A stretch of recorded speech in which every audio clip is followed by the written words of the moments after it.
Eu vou falar sobre a inflamação como alvo terapêutico na prevenção da doença cardiovascular. E acho que é melhor começar por recordar o que já sabemos e o quanto muito ainda podemos fazer com aquilo que sabemos. Está demonstrado por estudos observacionais que 10% dos infartos e dos acidentes vasculares cerebrais não são atribuíveis a fatores de risco clássicos, modificáveis, que nós sabemos bem tratar e para os quais temos boas armas terapêuticas hoje em dia. É uma percentagem, por isso, pequena e que vislumbra pouco espaço para melhoria da nossa capacidade de prevenção de eventos cardiovasculares se aplicarmos bem as intervenções que já temos no seu máximo potencial. Sabemos, aliás, que só a pressão arterial, o colesterol e o tabaco, no conjunto, explicam 65% das doenças cardiovasculares e que os estudos Interheart e Interstroke mostraram que 90% dos infartos e dos AVCs se devem aos tais fatores de risco clássicos, que incluem, para além destes três, a diabetes, a obesidade, o stress, a falta de exercício físico, o baixo consumo de fruta e legumes, etc. Convém também saber que, mesmo em países pequeninos como o nosso, cada região é muito diferente de outra, da sua região vizinha, no que diz respeito ao seu controlo de fatores de risco, e é conveniente que cada um de nós saiba como é que estamos em termos de intervenção sobre a carga aterosclerótica na nossa região e tentar assim otimizar o que se possa fazer. Este gráfico retirado do estudo VIVA mostra como há enormes heterogeneidades no controle dos fatores de risco entre as diferentes regiões do país. Há múltiplas barreiras que dificultam a otimização da prevenção cardiovascular, a começar pelas pessoas assintomáticas que têm risco cardiovascular elevado e que muitas vezes não sabem que o têm, os médicos que subestimam o risco quando não utilizam as calculadoras de risco, as calculadoras de risco terem, apesar de tudo, uma baixa acuidade preditora, o cumprimento terapêutico ser particularmente fraco mesmo em prevenção secundária,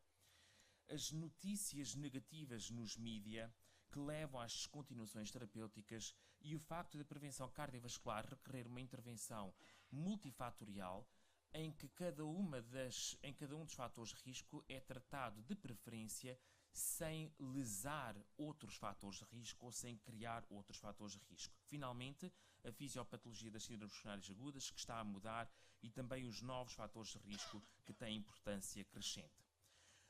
Quando olhamos para o substrato da aterosclerose, da doença cardiovascular aterosclerótica, notamos duas coisas: colesterol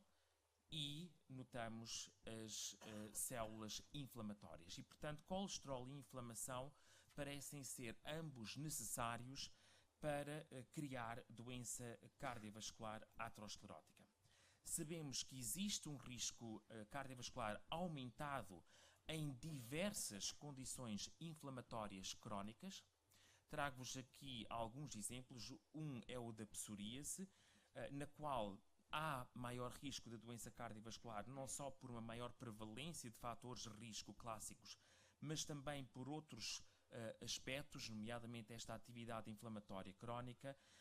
que explicam então parte do acréscimo de risco cardiovascular observado nestas pessoas. Na mesma patologia, na psoríase, que de resto nas suas guidelines tem formalmente indicação para os dermatologistas referenciarem os doentes para uma avaliação do risco cardiovascular, há também um aumento do risco de fibrilação auricular e de acidente vascular cerebral isquémico, particularmente nos casos em que a psoríase é mais severa. Uma outra condição inflamatória crónica é a infecção pelo VIH, hoje em dia fácil de controlar através dos bons fármacos antirretrovirais, mas nos tempos em que se pensava que os efeitos adversos dos fármacos antirretrovirais poderiam ser nefastos para o risco cardiovascular e se testou de forma controlada fazer terapêutica antirretroviral apenas intermitentemente, aliviando periodicamente e só voltando a reintroduzi-la quando os CD4s descessem, versus uma estratégia de terapêutica continuada. Viu-se que a terapêutica continuada, que é aquela que se associa a menor atividade imunológica e a menor atividade inflamatória, é aquela que reduz o risco de complicações cardiovasculares nesta infecção. Essa inflamação sistémica deve-se a muitas coisas na infecção VIH, mas explica parte do risco cardiovascular aumentado que observamos nestas pessoas. Uma outra parte vem, como disse, de alguns efeitos adversos de algumas das terapêuticas, mas depois vem muito tudo também do hospedeiro e do aumento da esperança de vida que esta população está a ter. Portanto, observamos que há mais risco cardiovascular em doenças inflamatórias crónicas e, para prevenir as doenças cardiovasculares, reduzir a proteína C reativa, reduzir por isso a inflamação, parece complementar a redução do colesterol LDL. Há inúmeros estudos que mostram isto. Aqui estão dois exemplos, o PROVE-IT e o IMPROVE-IT. Nestes estudos, os doentes que alcançaram não só um LDL baixo, abaixo dos 70,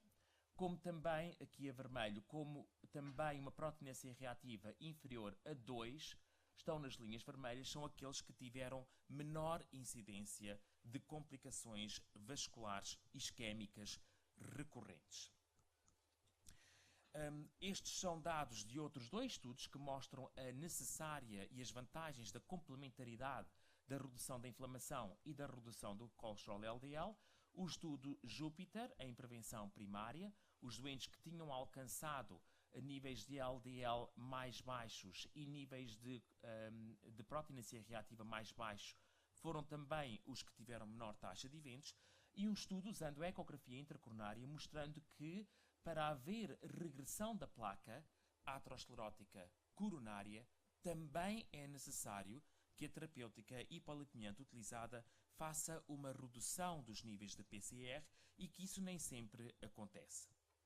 A proteína C reativa é mais do que um marcador de risco. Quando se começaram a ter estas noções de que era preciso também conseguir boas reduções da inflamação, explorou-se até que ponto é que a proteína C reativa fosse um fator de risco e não só um marcador de risco, e descobriram-se inúmeras ações que a proteína C reativa tem a nível de células inflamatórias, das células endoteliais e de células musculares lisas vasculares, que no seu conjunto promovem a aterogênese e também promovem a trombogenicidade. Ora, um outro marcador inflamatório é a interleucina 1-beta e, como veem nesta figura, a interleucina 1-beta está a montante nesta cascata de acontecimentos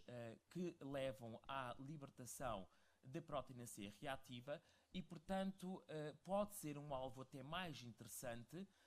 para intervir sobre a inflamação, na medida em que, por estar a montante, tem mais ações para além do que só aquela relacionada com a redução dos níveis de proteína C reativa. E sabemos que há níveis aumentados de interleucina 1-beta em indivíduos com aterosclerose, e isso acontece porque os cristais de colesterol, as alterações das condições de fluxo nas artérias com lesões ateroscleróticas e também a hipóxia são exemplos de estímulos para a libertação de interleucina 1-beta em indivíduos com aterosclerose. Ora, o canakinumab é um anticorpo monoclonal humanizado com elevada afinidade para esta interleucina 1-beta e está aprovado para o tratamento de doenças autoinflamatórias raras, que não são habitualmente doenças com as quais nós nos cruzamos na nossa prática clínica cardiológica ou cardiovascular. Liga-se à interleucina 1-beta e neutraliza a sua bioatividade pró-inflamatória. Tem uma semivida longa, 4 a 8 semanas, o que permite então fazer administrações bastante espaçadas, como já vão ver. Ora, o que é que hoje se sabe desde que no ano passado foi no Congresso Europeu de Cardiologia de Barcelona apresentado o estudo CANTOS?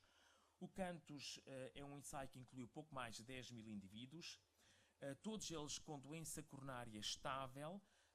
com história de infarto há mais de 30 dias, bem tratados com as terapêuticas recomendadas nas guidelines e que tenham a particularidade de ter uma elevação persistente da proteína C reativa, apesar de estarem tratados com aquelas terapêuticas, as estatinas, os antiagregantes e os inibidores do eixo-adenina-angiotensina, conforme indicado em guidelines. No fundo, a este tipo de doente nós poderíamos chamar um doente com risco residual inflamatório, porque tem, apesar dessas boas terapêuticas, uma persistência de níveis elevados da proteína C reativa. Foram testadas 3 doses de canakinumab, que é administrado por via subcutânea a cada 3 meses, versus o placebo. O endpoint primário foi morte cardiovascular, AVC ou infarto, e um endpoint secundário principal tinha, além destes 3 endpoints, estes 3 eventos, tinha também a revascularização não planeada por angina instável. E em termos de endpoints de segurança, avaliaram sobretudo os cancros e as infecções. As características basais da população incluída são doentes com uma idade média de 61 anos, 75% homens, fumadores ativos mais ou menos um quarto, 40% diabéticos, 94% medicados com antidislipidémicos, 80% com inibidores do eixo-adenina-angiotensina, e os níveis de colesterol LDL à entrada no estudo relativamente bem controlados, 82, com HDL e triglicéridos também dentro de valores recomendados, e altos níveis de proteína C reativa.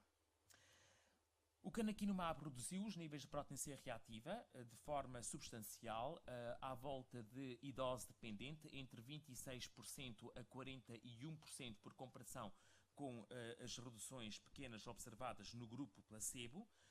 Estas reduções são sustidas ao longo do tempo e sem afetar os níveis de LDL nem de HDL. Há aqui apenas um pequenino aumento na ordem dos 5% dos níveis de triglicéridos. O endpoint primário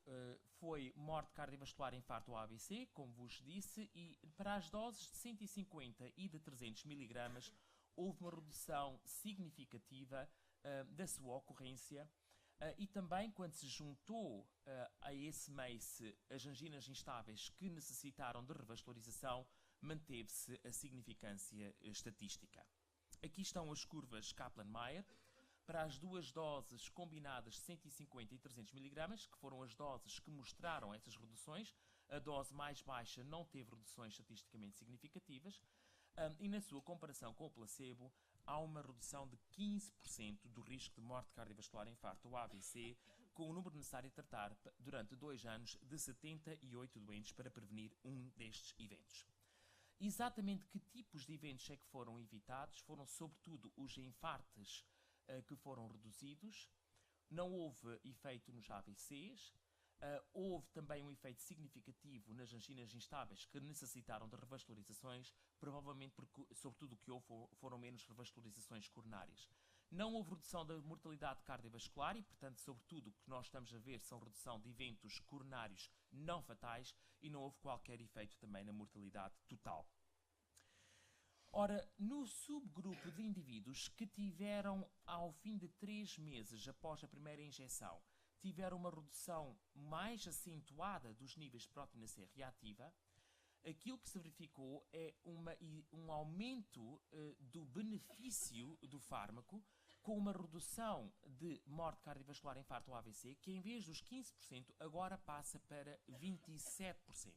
E, portanto, parece que o efeito que o fármaco possa ter ao fim de 3 meses na proteína C reativa permite predizer se o doente vai ter ou não um benefício acrescido com este tipo de intervenção anti-inflamatória para prevenção de eventos cardiovasculares recorrentes. Relativamente aos efeitos secundários, houve mais leucopénias, houve mais infecções fatais, sobre as quais ainda se sabe muito pouco, e houve menos cancros fatais. Aqui nas arterites, nas osteoarterites e na gota, houve também efeitos favoráveis. Ora, relativamente ao cancro, este aspecto já foi explorado numa publicação recente. Sabemos que a interleucina 1-beta promove a carcinogénese, a progressão das neoplasias malignas, porque tem efeitos que favorecem a angiogénese, a invasão e celular e também a metastização. E por isso não é com espanto que se observa um efeito de redução do risco de cancro, e sobretudo no cancro do pulmão, que é considerado um cancro mais inflamatório, houve uma redução significativa e dose-dependente